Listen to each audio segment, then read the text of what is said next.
इसकी आवाज मैं सुन रहा हूं अपने प्रदेश की है क्या? चलिए, आपके मित्र की बेटी आपके मित्र की बेटी। सर अब मैं कुछ संपत्ति पर आता हूं।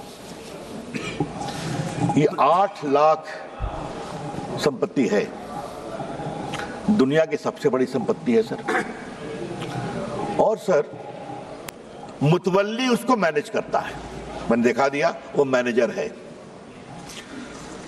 मैनेजर की अकाउंटेबिलिटी होती है कि नहीं? और सर मैं पटना साहिब का सांसद हूं सर।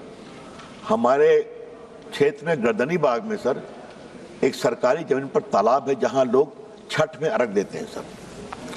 हाई कोर्ट में सरकार ने कहा कि यह सरकारी जमीन है और वहां से 5-7 किलोमीटर दूर एक कब्रिस्तान है, 1920 का रिकॉर्डेड। कुछ लोग कहते हैं ये हमारा वक्फ है, हर बार छठ में खड़े हो जाते हैं। फतवा में यही काम किया। अभी तो सर अभी तो 113 बात की गई दिल्ली की, मैं सुन रहा था, उन्होंने कहा जो फोर्ट विलियम है ना कलकत्ता में सेना का कमांड, वो भी हमारा वक्फ है। अब आगे तो कहेंगे कि पूरा हिंदुस्तान वक्फ है, क्योंकि हमारे यहाँ तो हमारे सम्राट हुए थे। क्या देश ऐसे ही चलेगा क्या? चल रहा। अरे प्रयागराज में बोला, भोपाल में बोला, कहां नहीं बोला, मुंबई में बोला, जहां चले जाइए। सर ये देश ऐसे नहीं चलेगा। और मैं माननीय मंत्री से आग्रह करूंगा, एक बार सदन को विस्तार से बताएं जिस तरह से वक्फ का दावा किया गया, उसका दावा करने वाले कौन थे। और थोड़ा गहराई में जाएंगे, हम लोग भी देश घूमते हैं, तो मैनेजर साहब की बिल्डर से साठगांठ हो गई और वहां पर बिल्डिंग खड़ी हो जाती है। ये सच्चाई नहीं है क्या? वक्फ इसके लिए नहीं होता है। इसलिए ये पूरा बदलाव सर जरूरी है सर। सर मैं एक बात और कहना चाहता हूं इस कानून के संदर्भ में, लेकिन उसके पहले सर हम एक बिहार के बड़े वरिष्ठ नेता को भी कोट करना चाहेंगे। और सर आपसे मैं आग्रह करूंगा, उनका नाम मैं बाद में पढ़ूंगा, लेकिन मैं चाहता हूं कि उनकी बड़ी विद्वता भरी टिप्पणी थी सर, वो सदन के सामने आनी चाहिए सर, वो बहुत जरूरी है। वो उस समय सर पार्लियामेंट में थे और उन्होंने कहा था कि पूरा लूट लिया है, पटना में भी लूट लिया है, एकदम वक्फ का कानून होना चाहिए। और सर वो नेता जो थे, जो उन्होंने ये बात कही सर, वो हमारे बिहार के पूर्व मुख्यमंत्री लालू प्रसाद जी थे। तो मेरे पास उनका कोट है, अगर आप कहेंगे तो निकाल के पढ़ दूंगा। हाँ अच्छा, हाँ अच्छा, मैं लेकर दूंगा सर। किसने नहीं विरोध किया? और आज मैं विपक्ष को एक ही बात कहना चाहता हूं, कुछ तो दिल में झांकिए आप sir. I will take 5 minutes, I will conclude. कुछ तो दिल में झांकिए आप कि अगर वक्फ की संपत्ति की लूट हो, हम खामोश रहें? इसको सख्त करना बहुत जरूरी है सर। एक बात उन्होंने बार बार कही कि पहले हाईकोर्ट को भी पावर था। High court did not have any direct power. High court चाहे तो कॉल फॉर कर सकता है या कोई कंप्लेन कर सकता है।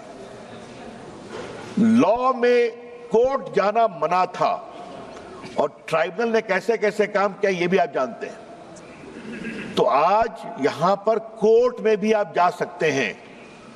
और मैं माननीय मंत्री जी को सलाह दूंगा, मैं 2-3 ट्राइब्यूनल की कहानी जानता हूं, कृपया करके ट्राइब्यूनल ठीक ठाक चले, सिर्फ सेटिंग गेटिंग नहीं हो। ये भी बहुत जरूरी है कि ट्राइब्यूनल में ईमानदारी से फैसला होना चाहिए।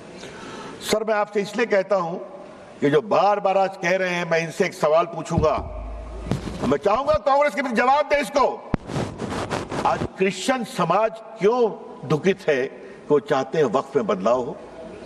पूरे भारत के क्रिश्चियन समाज, केरला के क्रिश्चियन समाज, the Christian community and the churches are very very disturb by the encroachment of their property under the garb of वक्फ।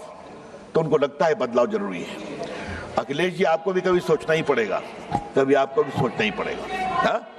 जिस तरह चल रहा है, उत्तर प्रदेश में भी बहुत से क्रिश्चियंस हैं आपके लखनऊ के आसपास, मालूम है ना आपको? अच्छा चलिए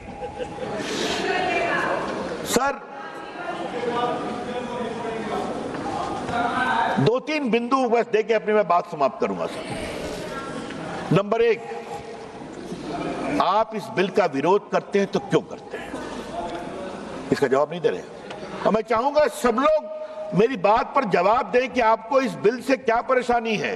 नंबर दो, क्या आप चाहते हैं कि वक्फ की प्रॉपर्टी हड़पने, लूटने, दलाली, बिचौलियों के बीच में रहे या गरीबों के लिए काम में आए, पसमंदा मुसलमानों के लिए काम में आए, बेटियों के लिए काम में आए, ये उसके लिए रास्ता खोलता है।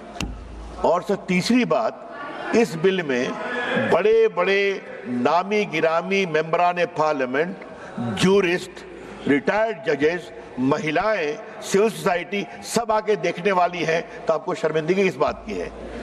सर एक बात मैं विनम्रता से कहूं, परेशानी किस बात की है? मैनेजर साहब के ऊपर कंट्रोल नहीं होना चाहिए, मुतवल्ली के ऊपर कंट्रोल नहीं होना चाहिए। तो ये नरेंद्र मोदी जी की सरकार है। इसी all India personal law board ने क्या कहा अभी, जब आपके इफ्तार में नहीं जाएंगे, मैं नाम नहीं लूंगा, संजय जायसवाल समझ रहे हैं मैं क्या कहना चाह रहा हूं, कहा था इन लोगों ने क्या इफ्तार में नहीं जाएंगे, आपको बुलाएंगे भी नहीं। तो मैं उनसे बड़ी विनम्रता से कहूंगा, आपके वो दिन लट गए जब आप वीटो लगाते थे। ये नरेंद्र मोदी जी की सरकार है, विकास के लिए हर काम करेगी। और बस सर एक अंतिम बात कह के अपनी बात समाप्त कर रहा हूं, बस एक पॉइंट, हमारे ऊपर इन्होंने बहुत आरोप लगाया, एक लगाते हारते जा रहे हैं, फिर भी भाषा वही है। लेकिन सर मैं एक बात कहूं, अगर नरेंद्र मोदी की सरकार कहती है सबका साथ, सबका विकास, सबका प्रयास, तो ये बात को हमें गर्व है। अगर गैस दिया तो क्या हिंदू मुसलमान में कोई फर्क किया? अगर शौचालय बनाया तो कहा हिंदू मुसलमान ने फर्क करना है? अगर सड़कें बनी तो क्या ये कहा कि मुस्लिम गांव से सड़क नहीं जाएगी? वोट दो या न दो, हम जब सत्ता में हैं तो पूरे हिंदुस्तान को एक नजर से देखेंगे।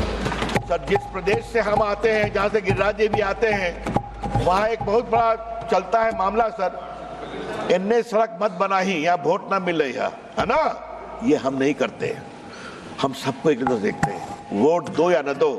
इसलिए कभी कभी आप कुछ तो हमसे सीखिए, ये देश के हित में है सर। मैं मोदी जी का अभिनंदन करता हूं, मंत्री जी का अभिनंदन करता हूं, गृह मंत्री जी का अभिनंदन करता हूं। हम ये बदलेंगे देश के लिए, अक़लियत के लिए, खवातीनों के लिए। बहुत बहुत धन्यवाद। धन्यवाद माननीय सदस्य श्री अखिलेश यादव जी।